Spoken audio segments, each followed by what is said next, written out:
Hoy vamos a hablar sobre el catéter de Swan-Ganz. Esto es un monitor invasivo o semi-invasivo de monitoreo hemodinámico. Consiste en un catéter semirrígido, flexible, que ingresa por una vena de gran calibre, ¿sí? Que va a tener un recorrido intracardíaco, y en su punta contiene un balón que puede estimar presiones tanto de la aurícula derecha, el ventrículo derecho, la arteria pulmonar, y en un momento se enclava en la arteria pulmonar a través de este baloncito, y nos puede medir también de esa forma la presión de fin de diástole del ventrículo izquierdo, utilizando esta presión que se llama presión de la arteria de enclavamiento o presión wedge. Y a través de un termistor, que es esto que tiene el capuchón rojo, se mide el gasto cardíaco, se puede estimar a través del termistor, que después vamos a ver que utiliza un método de termodilución para hacerlo. También puede medir la presión venosa central y la presión de la arteria pulmonar. Y a su vez tiene unos lúmenes que permiten la toma de muestras de sangre venosa mixta. A ver si puedo pasar al siguiente. Ahí va. Bueno, un poco de las características de este catéter. Más o menos mide 1,10 m, es gigante, puede medir de 5 a 7 French. Los pediátricos son mucho más pequeños, de 60 centímetros de largo y de 4 y 5 French.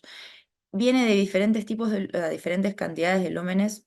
La más usada es la de 4, pero hay de 5, de 6, de 7 como máximo. ¿Sí? Y acá está la descripción de ellos, y ahora vamos a hablar un toque de eso. Se coloca con técnica estéril, sí, técnica de Seldinger, y se protege con una funda estéril porque para usarlo, ¿sí? Vamos a tener que progresarlo y retirarlo en diferentes momentos, ¿sí? Y una vez que ya lo colocamos, se tiene que confirmar con rayos lo antes posible. En cuanto a los lúmenes, tenemos un lumen proximal, ¿sí? Que es azul, que lo vimos acá.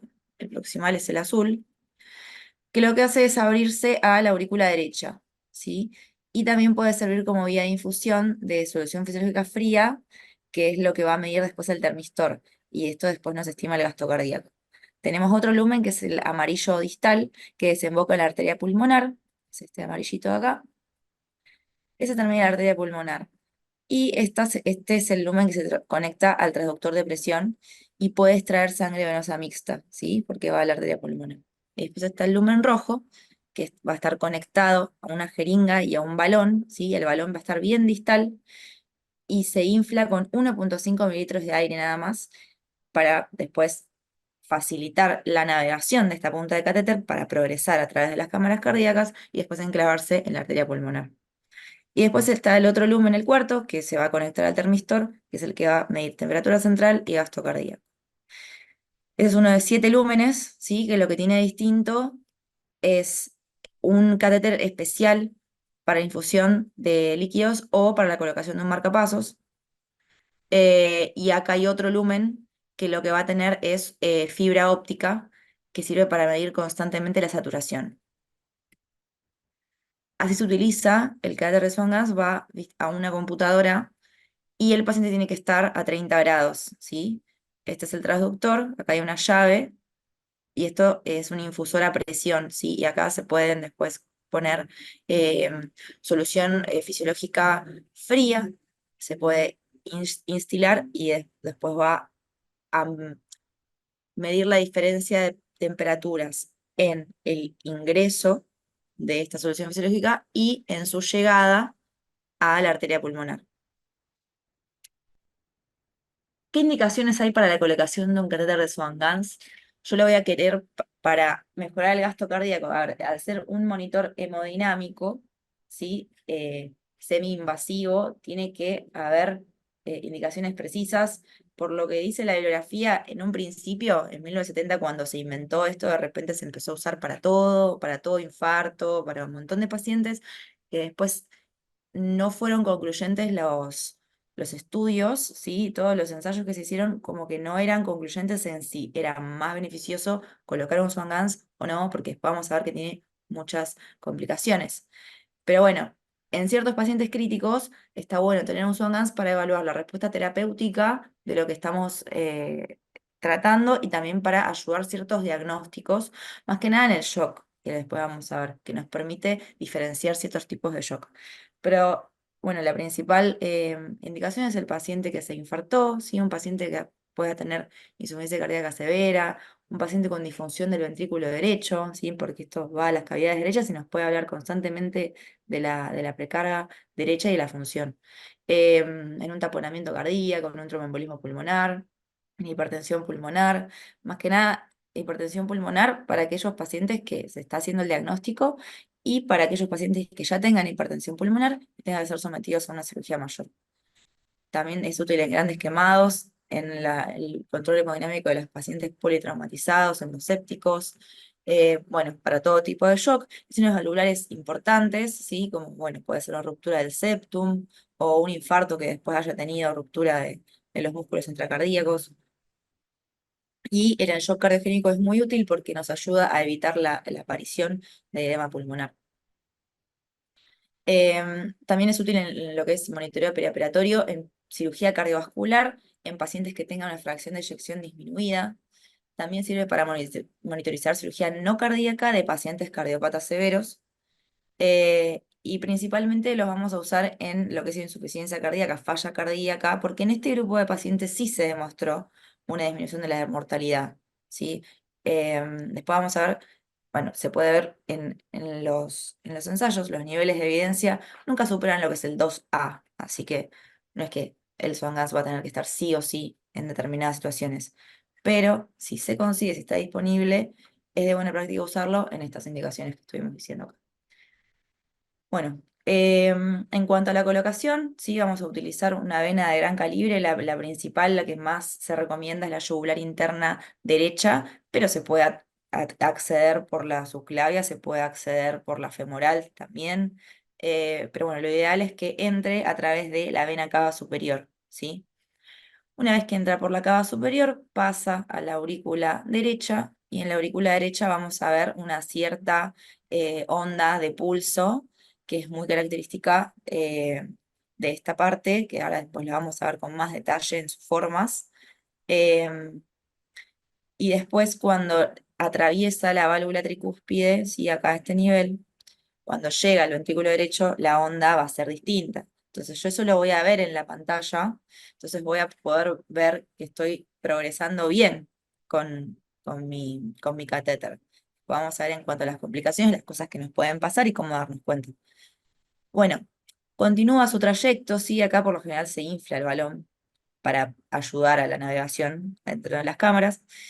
Atraviesa la válvula pulmonar y acá vamos a ver una onda de pulso típica de la arteria pulmonar y continúa su viaje a través de la pulmonar con el baloncito inflado hasta que llega un momento de que el calibre de la arteria se hace pequeño porque se empieza a ramificar y ahí se enclava y nos da la presión de enclavamiento, ¿sí? Y una vez que está ahí, podemos desinflar el balón y nos va a dar esta onda de la arteria pulmonar y si lo inflamos nuevamente, te da la presión wedge.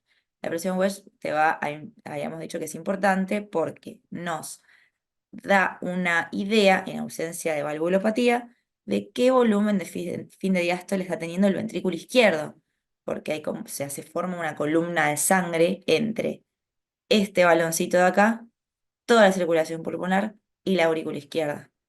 Y como todo lo que está en la aurícula izquierda en condiciones normales debería pasar al ventrículo izquierdo, por eso decimos que esa presión wedge nos da, se me salió, el volumen de fin de diástole del ventrículo izquierdo.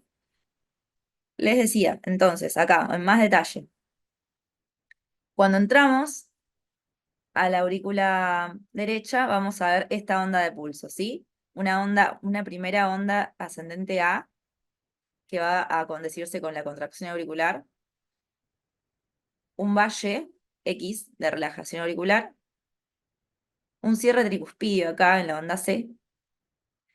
Después vamos a tener em, la B, que es el llenado auricular nuevamente, y el I, ¿sí? Que es otro valle, que es la diástole del ventrículo derecho y la aurícula que se vacía. Esta onda es típica de la aurícula derecha. Seguimos progresando el catéter y entramos al ventrículo derecho y vamos a encontrar esta onda, que es mucho más típica a ver, tiene variación sistólica y diastólica, ¿sí? Tiene forma de dientes de sierra, llega a 0 en la diástole, porque es ventrículo derecho, y llega hasta 20 a 30 en la sístole. Y el descenso es brusco, ¿sí? Y bueno, es pulsátil, a diferencia de la aurícula derecha. Entonces acá vos ya con esta forma de onda te das cuenta que estás en el ventrículo derecho. Cuando llegas a la arteria pulmonar, cambia la forma de la onda, va a tener una dícrota. Esta dícrota se va a deber al cierre de la válvula pulmonar y tiene una presión diastólica que no llega a 0, ¿sí? Que es de 5 a 12, y una sistólica que tiene que ser igual a la sistólica del ventrículo derecho, porque si no estaríamos presenciando un aumento o sea, si tuviéramos una sistólica en la pulmonar mayor que en la del derecho, estaríamos hablando de una posible hipertensión pulmonar. Entonces, en condiciones normales, tienen que ser iguales, ¿sí? Las presiones sistólicas, tanto del BD como de la arteria pulmonar. Y luego estamos en la presión de enclavamiento, que vamos a tener una forma de la onda muy similar a la de la aurícula derecha, pero en este caso es de la izquierda, ¿sí? ¿Y por qué es importante la presión de fin de diástole del ventrículo izquierdo? Porque nos determina la precarga, ¿sí? Es todo el volumen de sangre, todo el volumen sistólico, o sea, es la presión que ejerce el volumen sistólico en el ventrículo izquierdo, que es básicamente lo que nos da la vida, ¿no? Que nos delibera todo el oxígeno. Bueno, esto es lo mismo lo anterior, pero en otra disposición. Pero bueno, para que vayan viendo, ¿ves? La progresión de la onda y lo que uno tiene que ver a medida que avanza el catéter. Si yo no veo una onda ventricular, ¿sí? Esta en dientes de sierra que sube y baja, a los 40 centímetros de progresado del Swan-Ganz, lo más probable es que esté enrolladito en la aurícula derecha. Entonces, no seguir progresando. No mencioné que el catéter trae marquitas de a 10 en 10, ¿sí? Entonces, nada, lo vamos mirando a medida que lo metemos. Y bueno, si no lo encontramos a los 40 centímetros, debe ser que está enrollado y lo vamos a desinflamos el globo primero y después retiramos. Si no veo onda de arteria pulmonar a los 50 centímetros, ponerle que veíamos bien, teníamos onda de aurícula derecha, joya. Sigo progresando, tengo onda de ventrículo derecho, continúo, pero no veo onda de arteria pulmonar y ya voy 50 centímetros, lo mismo, retiro y después vuelvo a inflar el balón y vuelvo a ver la progresión. Tener especial cuidado cuando vemos la onda ventricular, de ser delicados con los movimientos, porque cuando el globo toca el septum pueden aparecer extrasístoles ventriculares eh, y a veces puede aparecer bloqueo de rama derecha. Hay una contraindicación relativa en la colocación de un Swan Ganz, que es el bloqueo de rama izquierdo previo. ¿Por qué? Porque si vos agarrás, ya tenés un bloqueo de rama izquierda y le sumás un bloqueo de rama derecha, puede ser un bloqueo completo. Y bueno, es una complicación mayor que como no tiene tanta incidencia, es una contraindicación relativa. Hay ciertos tipos de literatura que recomendaban lidocaína para disminuir la aparición de extrasístoles ventriculares, pero en la última versión del Miller dice que no se disminuye nada, pero que estas extrasístoles son benignas y se autolimitan en su gran mayoría, entonces tampoco es que uno tiene que tenerle tanto miedo a eso. De hecho, algunas personas, hasta ciertos cardiólogos te van a decir, no, sí, sí, si aparece la extrasístole es porque voy bien, porque estoy en el ventrículo. Un montón. Pero bueno, pasa. Y en algunos pacientes que están hipovolémicos, por ejemplo, o con bajo gasto, si en el momento de progresar el catéter se les solicita que haga una inspiración profunda, aumenta el retorno venoso y es como que le da como más volumen para que ese catéter avance a través de las cámaras, ¿sí? Porque si estás hipovolémico, lo más probable es que se te enrolle el Swan-Ganz, ¿sí? Bueno, en cuanto a las complicaciones, tenemos dos tipos. Las complicaciones que son comunes a todo tipo de catéter, como por ejemplo el venoso central, es lo mismo que esto. Vamos a tener las complicaciones mecánicas de lesión arterial o venosa, un taponamiento, un hemoneumotórax, lesión nerviosa o arritmias. Las tromboembólicas, ¿sí? Una embolia pulmonar, trombosis venosa o arterial, o una embolia por el catéter o por la guía que se pueda llegar a a desprender. Lo que es infeccioso, ¿sí? Del sitio de punción, una endocarditis posterior, una sepsis. Y bueno, después dice la interpretación incorrecta de los datos y el uso deficiente del equipo también es una complicación. Y en cuanto al específico de Swan-Ganz, es más arritmogénico, puede generar fibrilación ventricular, puede generar, como dijimos recién, bloqueo de rama derecha y bloqueo cardíaco completo si también tenés una rama izquierda previo.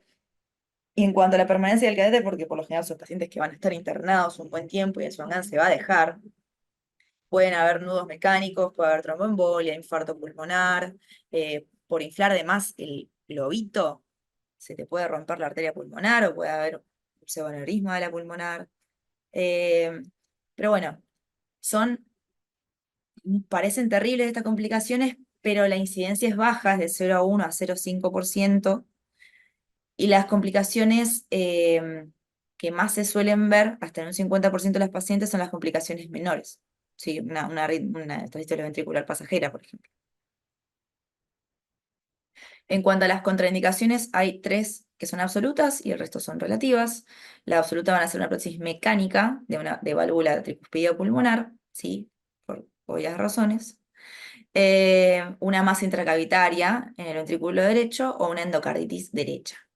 Y las relativas van a ser la colocación de un marcapaso endocárdico, una prótesis biológica, un síndrome de distrés respiratorio asociado a sepsis pulmonar, un bloqueo de rama izquierda, como habíamos dicho antes, o alguna arritmia que descompense al paciente, por ejemplo, una FA, y infección en la zona de punción. Bueno, el Swan-Ganz, como vimos, es un aparato bastante sofisticado y nos puede dar un montón de datos, ¿sí? Por ejemplo, la saturación venosa de oxígeno, simplemente con retirar un poco de sangre a través de uno de los lúmenes. Esta saturación venosa nos va a indicar perfusión tisular y su valor normal va a ser alrededor del 75%. Después tenemos que nos puede dar la información sobre delivery de oxígeno. ¿Por qué? Porque nos puede medir el gasto cardíaco. Y eso lo tenemos que multiplicar por la cantidad arterial de oxígeno, ¿sí? Y esto se calcula, después vamos a ver que hay otra diapositiva con fórmulas, pero bueno, tenés 1,34 que es la constante, por la hemoglobina en gramos y por la saturación de oxígeno, ¿sí? Y esto tiene un valor normal de mayor a 900 y esto es el delivery, ¿sí? Después también nos puede dar la data del consumo. El consumo de oxígeno va a ser el delivery menos el retorno venoso. Y la data para sacar el retorno venoso la tenemos, porque tenemos gasto cardíaco y porque tenemos forma de sacar el contenido venoso de oxígeno. El valor normal del consumo va a ser más o menos 250. Eh, y bueno, esto nos va a dar también info de extracción de oxígeno, que vamos a dividir, o sea, hacer la relación entre consumo y delivery. Y esto por 100 nos va a dar un valor normal de 25%. ¿Tiene sentido? 25%, 75%, el 100%. ¿Sí? Por lo general es esto lo que se extrae. Hay ciertas situaciones en las cuales la extracción va a aumentar y eso es porque disminuye el delivery. Y para compensarlo hay que aumentar la extracción o aumentar el gasto cardíaco, pero el gasto cardíaco ciertos pacientes no lo van a poder aumentar justamente por sus cardiopatías, ¿sí? Después igual lo vamos a ver un toque mejor en otra diapositiva. Otra data que nos da es la temperatura central y a través de esta y a través del termistor y de la computadora nos estima el gasto cardíaco a través de termodilución. El valor normal del gasto cardíaco es aproximadamente 5 litros por minuto. Dato que nos da importante, el índice cardíaco. ¿Cómo se saca? Con el gasto cardíaco por la superficie corporal en metros cuadrados y el valor normal es este, de 2,4 a 3,5 litros minuto metro cuadrado. También nos permite medir la presión venosa de oxígeno y la PVC, ¿sí? Que estos son los valores normales. Recordemos que la PVC nos da una idea de la volemia del paciente, ¿sí? Y de lo que es la precarga del ventrículo derecho. Un poquito de recordar un toque estos valores. El volumen minuto depende del volumen sistólico por la frecuencia cardíaca. Y el volumen sistólico a la vez depende de la contractibilidad de la poscarga y la precarga. Entonces, yo con este dispositivo puedo saber la precarga del ventrículo derecho, que la voy a ver con la PVC, que su valor normal va a ser este de 6 a 10, Y también la voy a ver a través de la precarga del ventrículo izquierdo con la presión wedge, que tiene que ser de 6 a 2. Si aumenta el consumo de oxígeno, ¿sí? Hay que compensarlo con aumento del gasto cardíaco.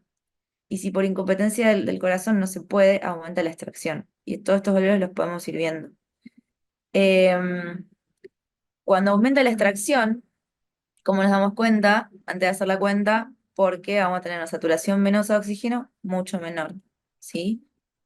Mucho menor que esto. O sea, está extrayendo mucho. Bueno, esto habíamos visto recién. Cómo sacamos del IBRI, hacemos esta cuenta del gasto cardíaco, 1,39 que es una constante, la hemoglobina, la saturación, ¿sí?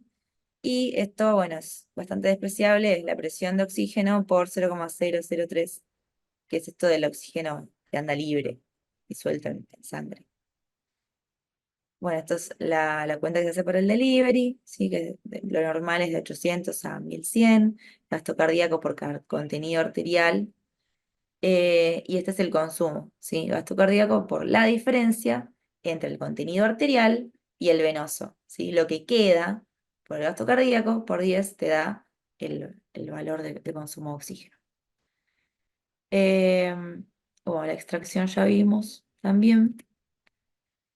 Y acá, esto es lo que más tenemos que tener en la cabeza cuando leemos los valores del Swan-Ganz.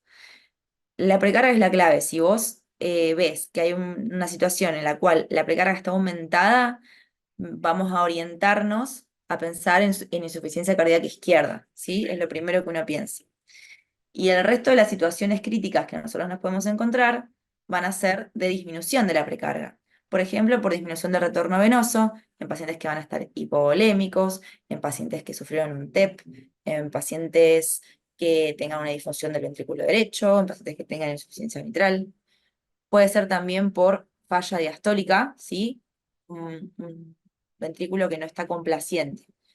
¿En qué situación vamos a encontrar esto? Un taponamiento cardíaco, ¿sí? Porque es un impedimento mecánico externo que no permite que el ventrículo se dilate. Puede ser también en pacientes que tengan una hipertrofia del ventrículo izquierdo, ¿sí? O pacientes que están isquemiados, ¿sí? Todo lo que es un miocardio fibroso no es complaciente, entonces vamos a hablar de falla diastólica. Y puede ser también por problemas de llenado. En una FA, por ejemplo, la patada auricular ausente te, te disminuye la precarga. Y la taquicardia también, porque disminuís el tiempo diastólico, por ende, menos flujo final. Y en cuanto a la poscarga, sí, la vamos a evaluar a través de la resistencia vascular pulmonar, que la normal va a ser menor a 250 dinas. También podemos calcular el gradiente transpulmonar, que lo vamos a medir con la diferencia de la presión en la arteria pulmonar menos la presión de enclavamiento. Y esto nos puede ayudar a dividir la hipertensión pulmonar en lo que es precapilar o poscapilar o hipertensión pulmonar reactiva, ¿sí? Este, esta patología es una de las pocas que puede decir que el Swan-Ganz es un gol estándar para su confirmación, para su diagnóstico, para definir esto, lo que es el perfil hemodinámico, dónde está el problema, precapilar o poscapilar, puede predecir también la severidad, ayuda a clasificarla y ayuda a descartar otros diagnósticos diferenciales. También sirve en caso de pacientes que son candidatos a trasplante de pulmón y también se vio que sirve mucho en pacientes candidatos a trasplante cardíaco, más que nada aquellos que están a punto de entrar en ECMO, ¿sí? Eh, Ahí es muy útil la evaluación a través de Swan-Ganz para decir, bueno, a este paciente lo voy a poner en ECMO o no, ¿sí? Eh, bueno, también nos permite medir las resistencias, ¿sí? La vamos a sacar la pulmonar, la sacamos con la presión media arteria pulmonar menos la wedge sobre el volumen minuto, y esto nos da este valor normal. Y la sistémica la hacemos con la PAM, menos la presión de la aurícula derecha, que también la podemos sacar al toque por el Swan-Ganz, sobre el volumen minuto, y este es el valor normal. Y bueno, creo que esto es una de las últimas, sí, todo lo que es de lo último teórico. La termodilución, que es esta técnica que utiliza el Swan-Ganz para estimar el gasto cardíaco, está muy bueno porque es muy sencillo. Se inyectan más o menos 10 mililitros de solución fisiológica que esté más fría que el paciente. O sea, si el paciente está a 37, bueno, ponemos a 10 centígrados menos esta solución fisiológica, o bueno, temperatura ambiente. Cuando uno lo instila, tiene un sensor en la punta y después tiene el termistor que está cerca del balón. Y lo que va a hacer es medir el gradiente de temperatura a través de su recorrido hasta la arteria pulmonar. Una computadora va a agarrar y va a poner en un gráfico, ¿sí? De tiempo, tiempo acá abajo y temperatura acá arriba, esta curva, ¿sí? Entonces, va a arrancar desde la temperatura más baja, ¿sí? En realidad es así, acá es la temperatura del paciente y acá va a empezar a disminuir la temperatura, o sea que el punto máximo es donde hay mayor gradiente, ¿sí? O el momento más frío. Y el descenso, ¿sí? La curva descendente es el regreso a la temperatura normal del paciente, o sea, acá al 36, ponele, ¿no? Mientras más tiempo tarde en volver al basal, o sea, supongamos que se hace así, digamos, ¿no? No sé si se ve el cursor. Mientras más tiempo tarde, eso implica que debajo de la curva va a haber más área. Y mientras menos tiempo tarde, por ejemplo, así hacia acá, si se corriera hacia la izquierda, el área bajo la curva va a ser menor. Si tardó menos tiempo en volver a la temperatura del paciente, implica que el gasto cardíaco está, o sea, está más elevado, está mejor, porque un líquido que se mueve rápido, ¿sí? En un flujo alto, eh, o sea, por termodinámica, a volver a la temperatura basal del paciente antes, ¿sí? Entonces hace una estimación del gasto cardíaco a través de eso. Entonces el área bajo la curva sería inversamente proporcional al gasto cardíaco. Y bueno, todo esto que hablamos recién, una vez que lo entendemos y lo ponemos acá en un ejemplo claro que podemos usar es cómo van a estar estas presiones y estos valores que yo saco para permitirme identificar diferentes situaciones clínicas, ¿sí? Porque supongamos, vos tenés un paciente que de repente se hipotensa y se taquicardiza, y vos lo estás viendo desde afuera, vos no tenés idea, sin el catéter de Swan-Ganz, cómo está la presión wedge, cómo está el volumen minuto o cómo está la resistencia vascular sistémica, ¿sí? Entonces, acá nos ayuda a dividir las aguas. Por ejemplo, en una situación de hipovolemia, la presión de enclavamiento va a estar disminuida, ¿sí? Porque en general van a estar las presiones disminuidas, el volumen minuto también, pero va a estar la resistencia vascular sistémica aumentada por el agua, o sea, de forma, no me sale la palabra, refleja. En un paciente con shock cardiogénico, ¿sí? Vamos a tener la presión wedge aumentada, ¿por qué? Porque toda la sangre que debería estar eyectándose del ventrículo izquierdo no lo está haciendo. Entonces aumenta la presión hidrostática, ¿sí? Como una columna, ¿sí? De un corazón que no está teniendo función de bomba y se acumula en los capilares pulmonares. El volumen minuto también va a estar disminuido porque es justamente shock cardiogénico, un corazón que no tiene contractilidad, y la resistencia vascular sistémica va a estar aumentada, ¿sí? También de forma refleja. Y en cuanto a la vasoplejía, vamos a tener la wedge disminuida, ¿sí? Porque es una condición de vasodilatación general, por eso también vamos a tener la resistencia vascular sistémica disminuida por este mismo mecanismo. Y en cuanto al volumen minuto puede estar igual o puede estar aumentado, porque acá no hay hipovolemia. No es que está hipotenso porque le falta volumen. El volumen está. Y además el corazón tiene función de bomba, por eso es que va a estar normal. Y puede llegar a estar ligeramente aumentado, ¿por qué? Porque si tengo disminuida la resistencia vascular sistémica, puede que aumente la frecuencia cardíaca como para mantener perfundidos los órganos.